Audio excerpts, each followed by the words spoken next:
Hello YouTube, welcome back to the MTR Fab channel. Today we're doing a tool review. This is a tool I've owned for a very long time. No, it's not a pair of New Balance sneakers. It's a Dremel 4000.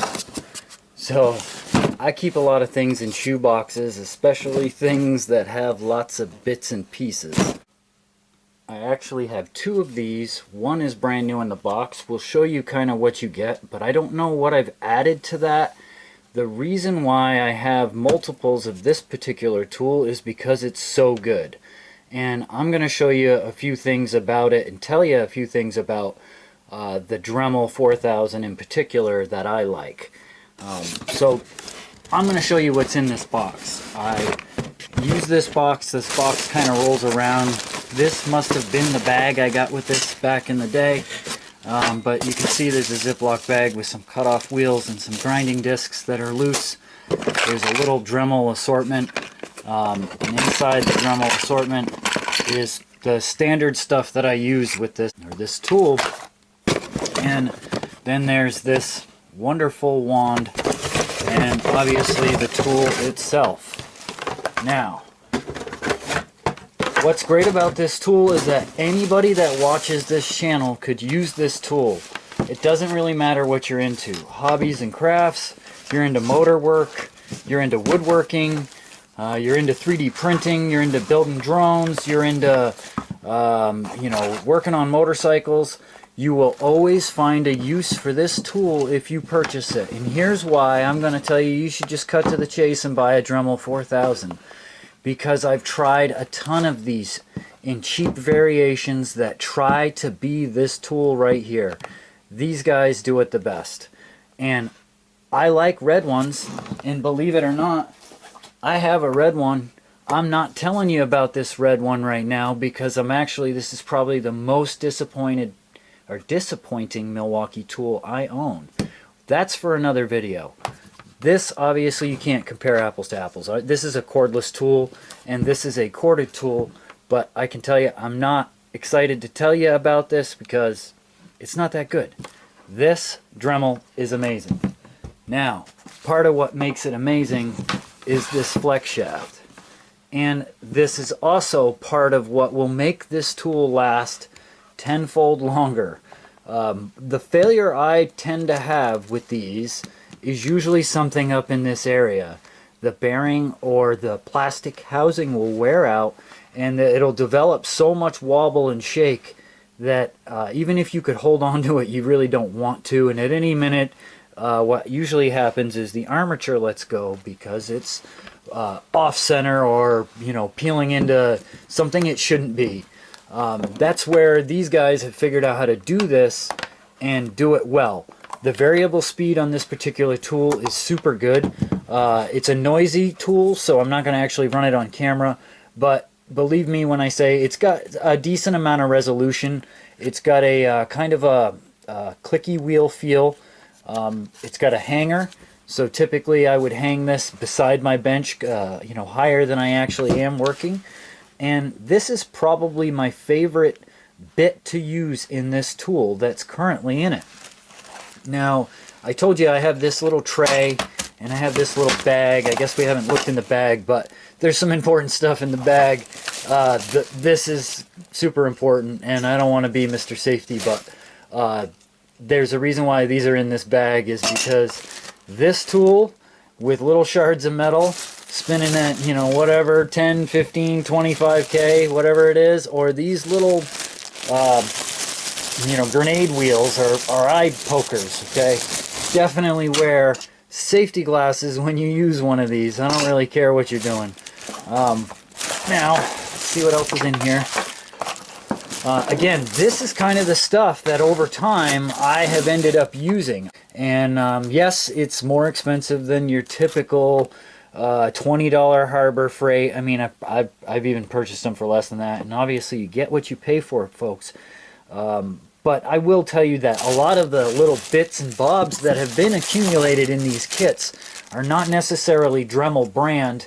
They were either purchased as third party. I think this was a Dremel brand attachment. This little, I want to say it's 1/8 inch and it might be carbide, But this is a nasty little tool. You can grind aluminum with it. It's got a ball end. It's very efficient at removing material, especially if you get into like soft boogery stuff like plastics and resins and epoxies. This is probably my favorite digging tool. One of the things that I've commonly end up using these for, and this particular tool, is digging out hardened, broken taps. If you break a tap in an engine block, you guys know what I'm talking about. What do you go after that with? Well, my friends, this is the tool, unless you got an EDM machine and you got, you know, big money that you can pay somebody else to do the work. This is something for the home buyer, the home brew person to get it done.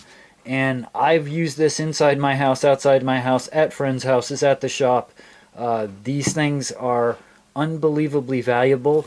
If you don't have one, you don't know what you're missing. Once you have one, you'll find that you use it for a pile of things. Again, I'll show you some of the other attachments to get your mind rolling if you don't already know what these things are all about. But, you know, there's a little cutoff wheels of various grits and textures and dimensions. So you can do grinding and cutting. This is like a nylon bristle. This is a stainless steel bristle. This is I think this is like an abrasive pad, actually. It's hard to kind of probably see that, but it's fuzzy. I think this is a polishing pad that I was using for aluminum on a two-stroke cylinder. These are obviously little sanding drums, and there's the refills up here.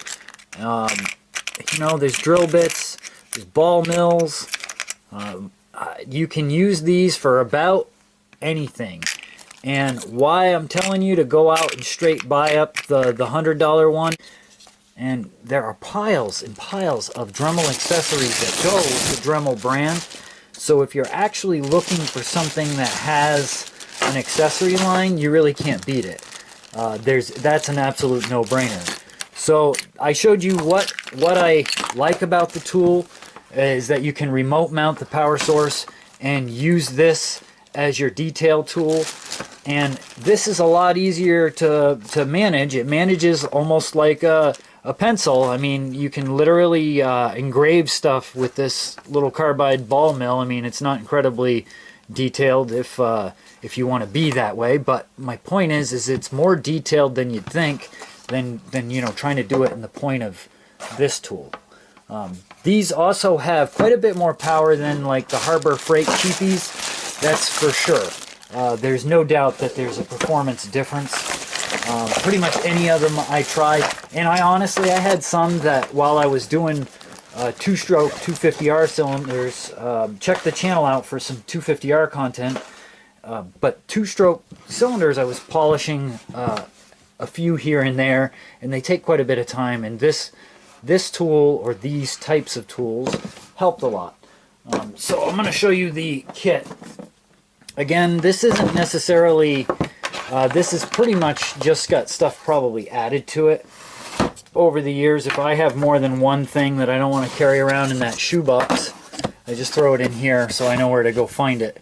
So there's a bunch of new polishing bits and stuff that I don't use.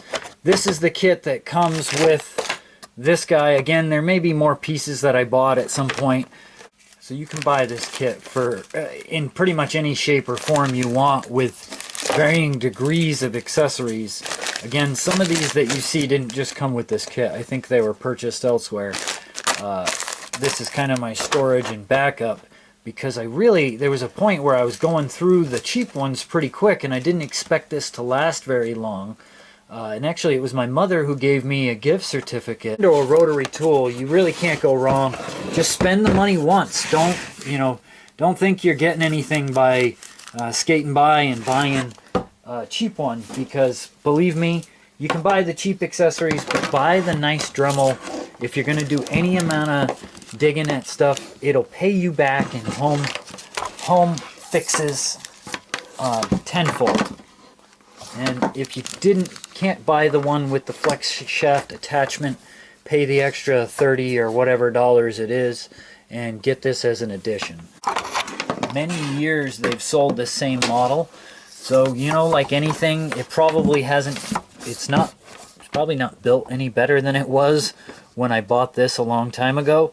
But I'm still going to go out on a limb and say that if you pay the money for the Dremel, you're going to be happy.